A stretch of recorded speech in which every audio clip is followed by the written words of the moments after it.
নমস্কাৰ মোৰ ভতিজা মাধুৰ্য শইকীয়াৰ মুখত শুনা কৌতুক এটা শুনক মানে বুৰঞ্জীৰ পৰীক্ষা হৈছে এটা লৰাই পুৰা নকল মাৰিছে হি পৰীক্ষা দি ওলাই আহি তাৰ লগৰ এটাক কৈছে ঐ সুন্দৰ হৈছে বুইছো আজি একদম পুৰা মাৰিছো তেতিয়া একদম সব কিতাপৰ মতে লিখি দিছো তেতিয়া লগৰটোৱে কৈছে আচ্ছা সব কিতাপৰ মতে এজ ইট ইজ লেখ যদি নম্বৰ নিদিয়ে তেতিয়া হিটোৱে কৈছে অলপ বদলাই দিছো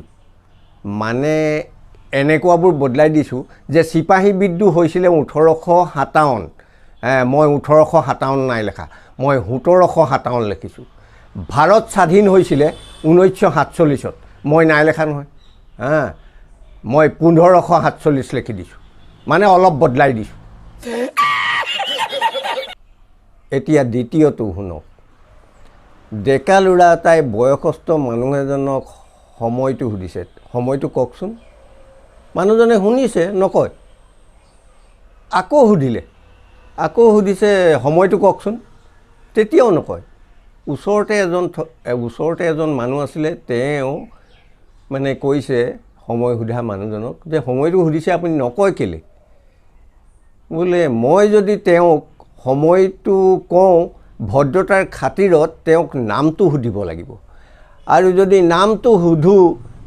তাৰ পিছত তেওঁ ঘৰ ক'ত সুধিব লাগিব ভদ্ৰতাৰ কিছুমান কথা থাকেতো কেতিয়াবা মই ঘৰৰ আগফালে বাৰীত কাম কৰি থাকিম তেওঁ মোৰ ঘৰৰ আগেদি চাইকেল লৈ যাওক তেওঁ মোক সুধিলে যে কিবা কৰিছে অলপ বাৰীত কাম কৰিছো ময়ো ভদ্ৰতাৰ খাতিৰত তেওঁ ক'ব লাগিব আহা অকমান বহিবা তেওঁ আহিলে মোৰ ঘৰলে আহি মই বহিবলৈ দিলো তাৰ পিছত মোৰ ছোৱালীজনীক ক'লো যে চাহ একাপ দিয়া তো ছোৱালীজনীয়ে চাহ কাপ দিওঁতে এওঁৰ লগত চিনাকি হ'ল